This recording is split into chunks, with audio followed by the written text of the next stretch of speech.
भक्ति धन सतगुरु धनी बख्श रहे दिन रैन, जो आवे चरणार में पावे सुख और चैन। बोलो जयकारा बोल मेरे श्री गुरु महाराज की जय। बोलिए सांचे दरबार की जय। श्री आनंदपुरवासी भगवान की जय। समस्त भगत जी को जय सच्चिदानंद जी।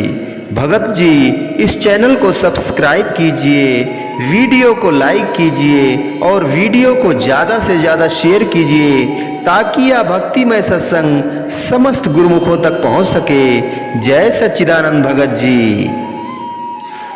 एक दिन सुबह सवेरे सद्गुरुदेव स्वामी श्री रामदास जी अपने शिष्यों के साथ घूमते फिरते एक वन में जा निकले और एक बहुत बड़े और पुराने बरगद के वृक्ष के नीचे सबको बैठने को कहा। उस पेड़ के नीचे एक बड़ा गहरा कुआं था और पेड़ की एक शाखा ठीक उस कुएं के ऊपर लटक रही थी। शिष्यों ने मौज देखकर श्री सद्गुरुदेव महाराज जी के लिए तुरंत एक ऊंचे स्थान पर आसन बिछा दिया और समर्थ स्वामी श्री गुरु रामदास जी उस पर विराजमान हो गए। तत्पश्चात आपने शिष्य मंडली को भी बैठने का आदेश दिया। जब सब बैठ गए तो गुरुदेव ने प्रवचनों की वृष्टि आरंभ कर दी। सेवक जन भी अमृतमय प्रवचनों का पान कर अपने जीवन को धन्य करने लगे। अभी कुछ ही पल बीते थे कि श्री बचनों की कृपा वृष्टि करते करते समर्थ स्वामी जी एकाएक चुप हो गए और अंबादास को निकट आने का संकेत किया। संकेत पाते ही अंबादास तुरंत अपने स्थान से उठ पड़े और गुरुदेव के चरणों में श्रद्धा सहित प्रणाम कर हाथ जोड़कर खड़े हो गए तथा आज्ञा की प्रतीक्षा करने लगे। गुरुदेव ने वृक्ष की उस शाखा की ओर जो कुएं के ठीक ऊपर थी संकेत करते हुए कहा, अंबादास वृक्ष की उस शाखा पर चढ़ सकते हो। अंबादास ने विनय की, प्रभो आपकी कृपा से तो पंग दुर्गम पर्वत की चढ़ने की शक्ति पा जाते हैं, फिर इस शाखा पर चढ़ना क्या कठिन है। उसका ऐसा उत्तर सुनकर समर्थ स्वामी गुरु रामदास जी मुस्कुरा दिए और फिर पास रखी कुल्हाड़ी उसके हाथों में थमाते हुए बोले, तो फिर ऐसा करो कि यह कुल्हाड़ी लेकर उस शाखा पर चढ़ जाओ और उसे काट डालो। अंबादास जो आज्ञा भगवान कहकर कुल्हाड़ी लेकर तुरंत पेड़ पर चढ़ गए और उस शाखा पर जा पहुंचे। वे शाखा पर कुल्हाड़ी मारने ही जा रहे थे कि गुरुदेव ने पुनः फरमाया, अंबादास पेड़ की ओर मुंह कर लो और शाखा को जड़ से काट दो। गुरुदेव के वचन सुनते ही सभी सेवक चौंक उठे और एक दूसरे की ओर देखने लगे, क्योंकि जड़ से शाखा काटने का अर्थ था शाखा समेत सीधे कुएं में गिरना और कुआं इतना गहरा था कि उसमें गिर जाने पर बचना असंभव था। सभी सेवक गुरुदेव की आज्ञा सुनकर सोच में पड़ गए, परंतु उनके सम्मुख मुख खोलने का किसी का भी साहस न हुआ। किंतु अंबादास के मन में किसी प्रकार का भी कोई अन्य विचार उत्पन्न न हुआ। उनकी दृष्टि में सद्गुरु की आज्ञा सर्वोपरि थी और उन्होंने सद्गुरु की आज्ञा मौज में स्वयं को लय कर रखा था। यही कारण था कि सद्गुरु को भी वे अत्यंत प्रिय थे। परम संत श्री कबीर साहब जी के वचन है कि सेवक स्वामी एक मति, जो मति में मत मिल जाए, चतुराई रीझे नहीं, रीझे मन के भाए। अस्तु गुरुदेव की आज्ञा होते ही अंबादास ने वृक्ष की ओर मुंह कर लिया और उस शाखा को जिस पर वे खड़े थे जड़ से काटना आरंभ कर दिया।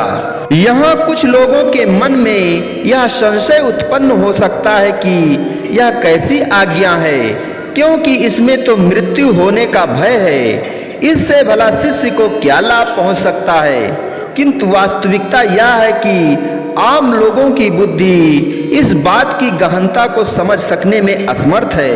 यह भक्ति परमार्थ का भेद है जिसे केवल वह सच्चा जिज्ञासु सेवक ही समझ सकने में समर्थ है, जिस पर संत सद्गुरु की विशेष कृपा होती है। एक सच्चा सेवक ही इस बात को भली भांति समझ सकता है कि गुरुदेव के प्रत्येक वचन, उनकी प्रत्येक आज्ञा में जीव का हित एवं कल्याण छिपा होता है। वास्तव में इस प्रकार की कार्यवाही महापुरुष केवल शिष्य की घड़त के लिए ही करते हैं। बाह्य रूप से तो वे शिष्य की घड़त करते हैं, परंतु अंदर ही अंदर अपनी दया का हाथ भी रखते हैं। ठीक उसी प्रकार जैसे कुम्हार घड़ा बनाते समय बाहर से तो चोट मारता है, परंतु अंदर हाथ भी रखता है। सत्पुरुषों का कथन है, गुरु कुम्हार शिष्य कुंभ है, गढ़ गढ़ काढ़े खोट, अंदर हाथ सहार दे, बाहर बाहे चोट। दूसरी बात यह भी है कि एक सच्चा सेवक सद्गुरु के उपकारों को हर समय याद करता रहता है। उसे सत्पुरुषों के ये शब्द हमेशा स्मरण रहते हैं कि यह तन विष की बेलरी, गुर अमृत की खान, शीश दिए जो गुर मिले तो भी सस्ता जान। अस्तु अंबादास तो सद्गुरु की आज्ञा अनुसार वृक्ष की वह शाखा काटने में जुट गए और इधर समर्थ स्वामी श्री गुरु रामदास जी ने फिर से श्री प्रवचनों की वृष्टि आरंभ कर दी। किंतु शिष्यों का मन तो उस समय प्रवचन सुनने में कहाँ था। उनका ध्यान तो उस समय अंबादास की ओर लगा हुआ था। उन लोगों के मन में तो रह रह कर यही विचार उठ रहा था कि शाखा अभी कटी की कटी और अंबादास कुएं में गिरे की गिरे, और हुआ भी यही। कुछ पल बाद तड़ाक की एक आवाज के साथ शाखा टूटकर पेड़ से अलग हो गई और उस शाखा के गिरने के साथ ही अंबादास कुएं में जा गिरे। वहां बैठे सभी सेवकों का दिल धड़कने लगा और वे घबरा कर उठ खड़े हुए, परंतु समर्थ स्वामी श्री गुरु रामदास जी उसी प्रकार शांति पूर्वक अपने आसन पर विराजमान रहे, मानो कुछ हुआ ही ना हो। गुरुदेव को इस प्रकार शांति पूर्वक बैठे देखकर शिष्यों के मन में तरह तरह के विचार उठने लगे।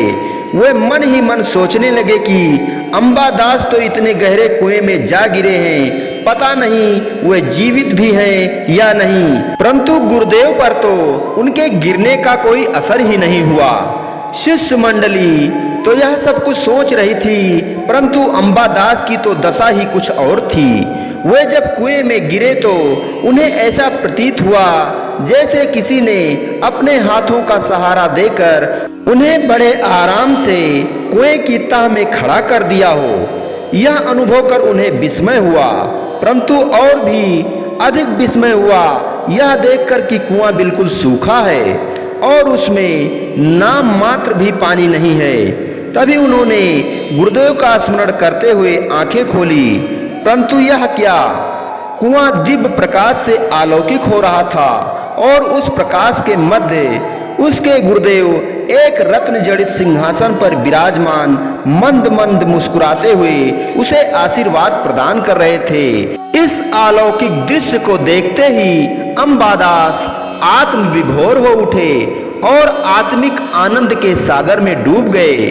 उन्हें अपने तन बदन की कुछ भी सुधि ना रही।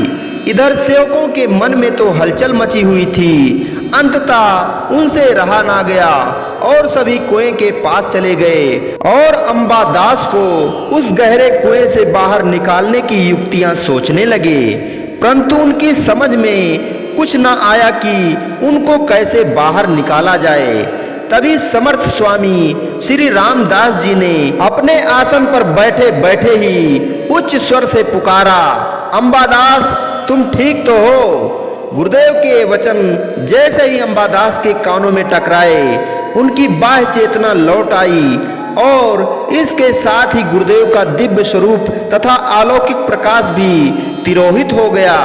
तभी गुरुदेव के वचन पुनः उनके कानों से टकराए, अंबादास तुम कुशल तो हो? अंबादास ने उत्तर दिया, प्रभो आपकी असीम कृपा से सेवक बड़े आनंद में है। गुरुदेव ने पुनः फरमाया, इतनी देर से कुएं में क्या कर रहे हो, शीघ्र बाहर आओ। अंबादास ने विनय पूर्वक उत्तर दिया, प्रभो मैं अभी बाहर आया। यह कहकर अंबादास ने बाहर निकलने के लिए जैसे ही ऊपर दृष्टि उठाई तो क्या देखते हैं कि वे कुएं की मुंडेर के बिल्कुल नीचे खड़े हैं। वे पहले तो आश्चर्य में पड़ गए और सोचने लगे कि कुआं तो बहुत गहरा है, फिर मैं इतना ऊपर कैसे आ गया। परंतु फिर लीलामय गुरुदेव की कृपा जानकर वह गुरुदेव की जय जयकार करते हुए छलांग लगाकर कुएं के बाहर आ गए और श्री चरणों में सिर रखकर श्री चरणों को प्रेम अश्रुओं से पखारने लगे। समर्थ स्वामी श्री गुरु रामदास जी ने अंबादास के सिर पर अपना वरद एवं कृपापूर्ण कर कमल रखते हुए फरमाया, उठो वत्स, तुम्हारा कल्याण हो। तुम्हारी सेवा भक्ति से हम अति प्रसन्न हैं। आज से तुम्हारा नाम श्री कल्याण हुआ। और कालांतर में वह अंबादास श्री कल्याण जी के नाम से विख्यात हुए और अनेकों के पथ प्रदर्शक बने। बोलो जयकारा बोल मेरे श्री गुरु महाराज की जय, बोलिए सांचे दरबार की जय, श्री आनंदपुरवासी भगवान की जय। समस्त भगत जी को जय सच्चिदानंद जी।